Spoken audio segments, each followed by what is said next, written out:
everyone, it's Theresa and I am back today to show you how to use your Cricut to make some super cute stuff for your patio. And of course I want to thank Cricut for sponsoring today's video. So just in case you're completely new to Cricut, it's a smart cutting machine that allows you to create personalized projects with hundreds of different materials. It works with a software right here that you can see called Design Space. It comes free with your machine where you can come in and make all kinds of different projects, browse from tons of different projects that are already done, images, fonts, you name it. And then once you've created your little design in Design Space, you send it off to your machine to cut and away you go. And here we go, away we will go into our projects. Jump in. All right, I have a really fun doormat that we're gonna get up first, and I'm gonna be using some temporary vinyl to make this one.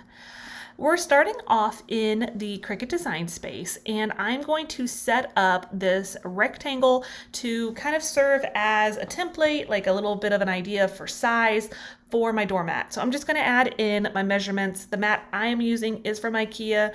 Feel free to use, obviously, any kind of mat that you find. The one I have is a little harder to work with. If you find one that doesn't have all the bristliness, that might be easier if it's your first time trying one. But I just found a little flower that I am going to use, and I just searched for it in the images called flowers. And I'm going to take it and put it in my rectangle that's serving as my doormat, and I'm going to make a few different sizes. So I wanted it to kind of serve as like a little flower family, super cute, so perfect for spring. And I'll probably more than likely let the kids have their fun and paint it and everything after this. I thought, let me start off with the flowers, and then they can kind of add in their own little scenes and stuff. I thought it'd be super cute. So then I'm going to hide that rectangle, and then I'm going to go in and set it up to cut on using my smart vinyl. I don't need to use a mat, so I'm just going to set that up on my Cricut Maker 3 because that machine is so versatile and it makes everything so easy. I'm just gonna load in my material and I will feed it into the machine, get that all lined up, hit the button on the left with the little arrows. It's gonna start measuring everything out, make sure that it's all the right size. Once it does that, it's going to tell me it's ready, and I'm going to click the little triangle to get everything started, and then it'll cut everything out for me as perfect as can be. Once it's done, I'm just going to use that little sliding thing to cut the material. I'll take off my, their little holder for the roll, and then I will take out the material, and it's ready for me to go in and weed. Now, since this is going to be a stencil, I'm going to take out and weed out all of the area that normally you would leave if you were using it as just the vinyl on top of whatever the surface is. So in this instance, we're not doing that. We're using this as a stencil because I am going to use some outdoor paint to actually make my flowers. Once we're done with that, I'm going to cut them out, obviously, so it's a little bit easier for me to work on this. I'm going to add my Cricut transfer tape, cut the amount that I need, and then I'm going to just go ahead and apply it right on there. Super easy, super fast. It's just one of those things. If you're trying to make projects kind of cute and fun in a hurry, it's really great to use that smart materials just because it's already kind of ready to go for you. I'll just slap that transfer tape on there and then take my Cricut tool and just kind of burnish it down, getting it nice and stuck to my transfer tape. And then, like I said, a little out of order a minute ago, I'm just going to cut out all of my flowers so that I can kind of place them one by one on my mat. And you don't want too much of the vinyl on there, but you don't want too little either because you're going to paint. So it kind of just avoids you having to use painter's tape to keep from going off the edge.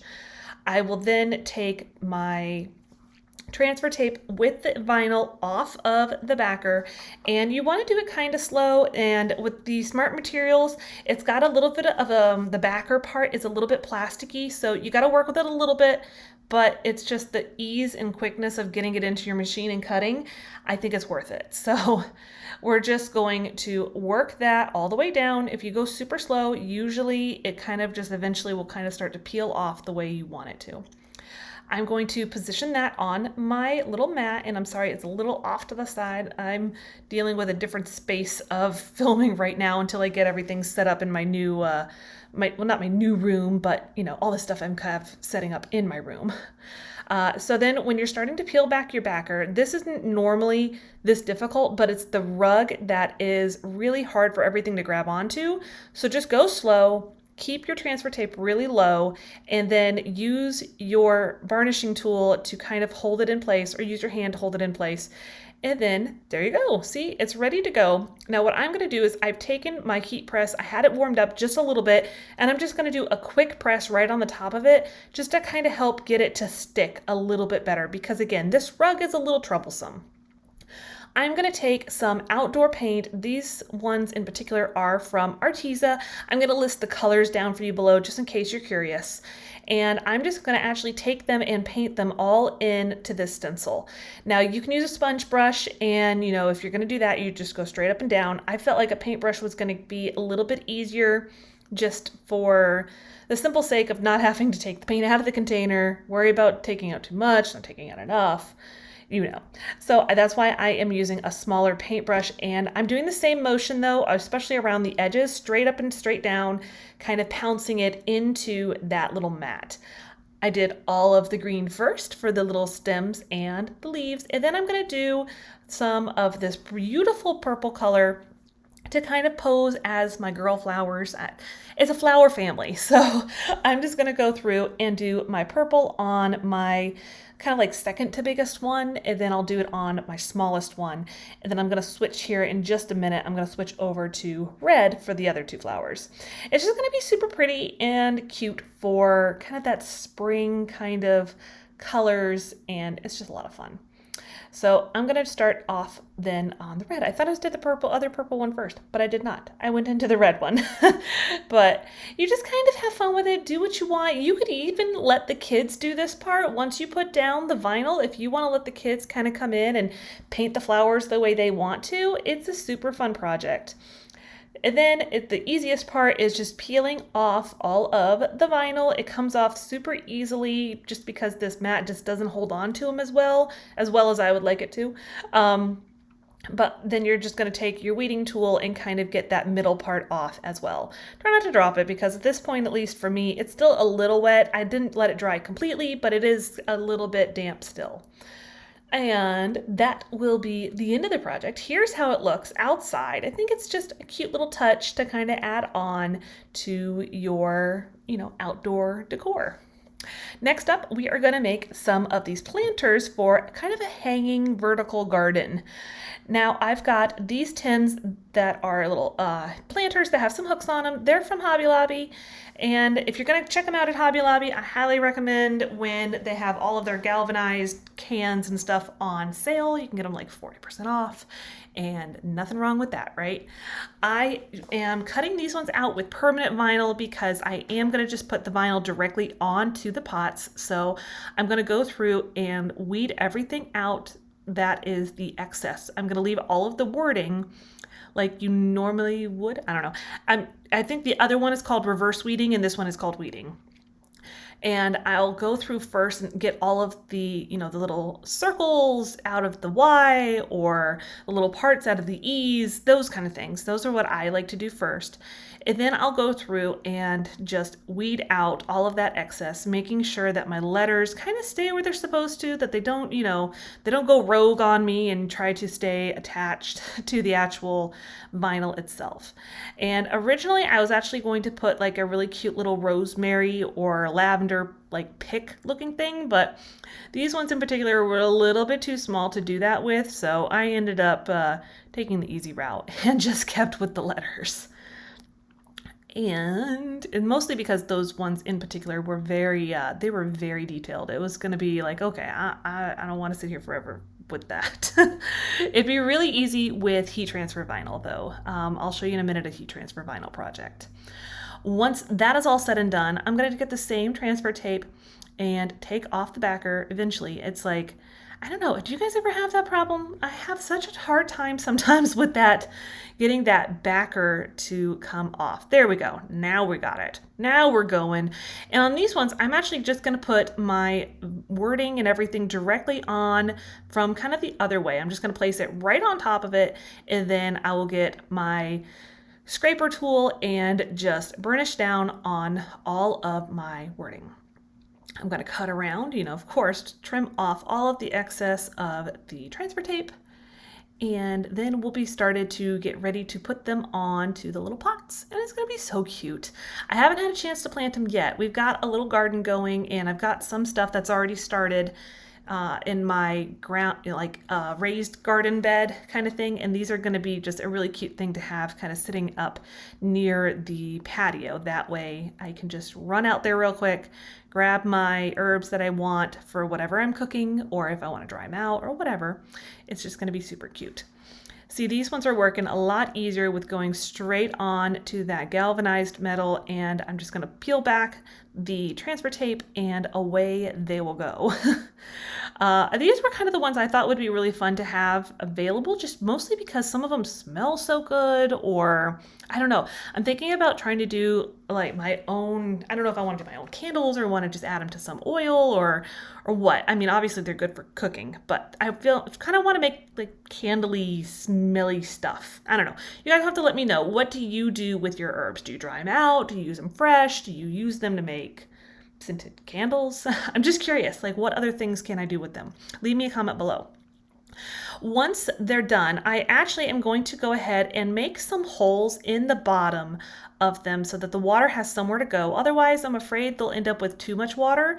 And I end up using, it's better if you use a nail. I think I had a screw handy, so that's what I ended up using, but I just push it right up on the edge of my desk, take a hammer and just press it down into the metal. And here they are, nice as can be, super cute, easy project for your patio. Next up, I'm going to make this really cute little apron for my little happy helper that does the gardening with me. And on this one, I am using some heat transfer vinyl, same machine, the Cricut Maker 3. It's like the best. And I'm going to weed out all of the excess. This is the traditional sense of weeding. And on heat transfer vinyl, it is so forgiving. If you don't like weeding, I highly recommend you look into getting yourself some heat transfer vinyl. Now this one is also a smart material, so it loads right into my Maker 3 the same exact way.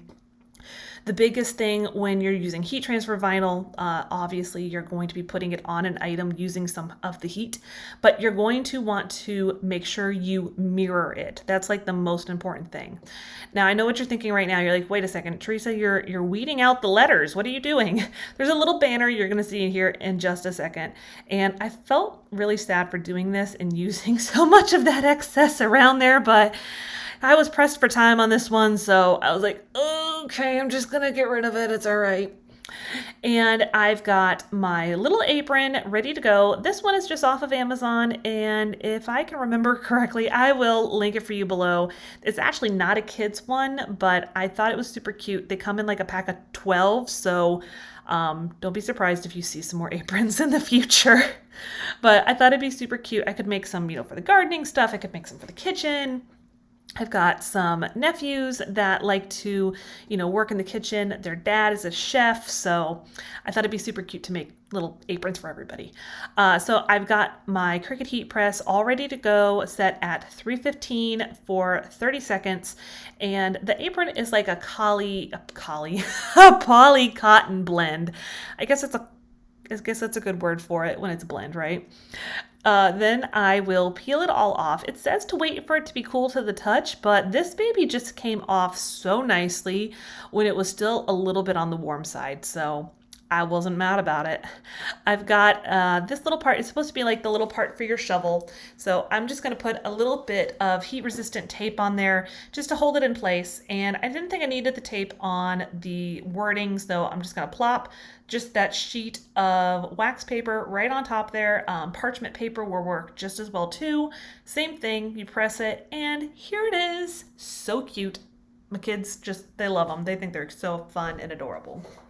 because they are. Next up, we're going to make some little crate to put all of our tools in, and I'm actually using infusible ink on this one, and this is a wood crate. So it's kind of fun, kind of different. I'll have some tips for you on a better way of doing it. So here's the wood crate though. Same kind of situation. I'm going to use my Cricut maker. Now on this one, I am just kind of measuring out what amount of space that I need. Originally I thought I was going to put something on the runs, but I ended up not doing that. But I have my infusible ink sheet, and you're going to put it with the really pretty color up. It feels really weird, but you put the pretty color up. Same kind of idea as you do with the heat transfer vinyl. You do it with the mirrored, and then I'm going to actually just kind of roll my Cricut mat off of the actual material, the infusible ink. So I'm going to cut out my design that I have on here, and then I'm going to start to weed. You weed it just like you normally would. The main difference here is it kind of cracks a little bit, so it's actually a little easier just to kind of get the weeding started with your weeding tool. Kind of see how I'm kind of folding and bending it a little bit? That's almost like it's breaking the seal. You can use your weeding tool to break the seal to kind of go along the outline almost, just so you can make sure that you don't end up pulling up the wrong stuff, because the backer is sticky, but it's not like transfer tape sticky. So you want to make sure that you're not going to end up pulling up the wrong thing. So that's kind of what my little tip of it would be, is to use your weeding tool to kind of break that seal, and then use just use your fingers, your hand, to pull up the infusible ink that you don't need. See, like how I am right there? Just use your fingers. Just go in there. It's kind of almost like when you have like a perforated edge. It's kind of the same idea. I love it though. I am so in love with this infusible ink. And I went ahead and finished up all of that weeding, and now I've got it kind of placed on my crate. Sorry, this is kind of a weird angle. The crate is pretty tall, so, well, not tall. I guess technically when it's sitting down, it's long. But I am going to put my heat press on here, and this one is at 400 degrees for 50 seconds. And I'm trying to apply a decent amount of pressure.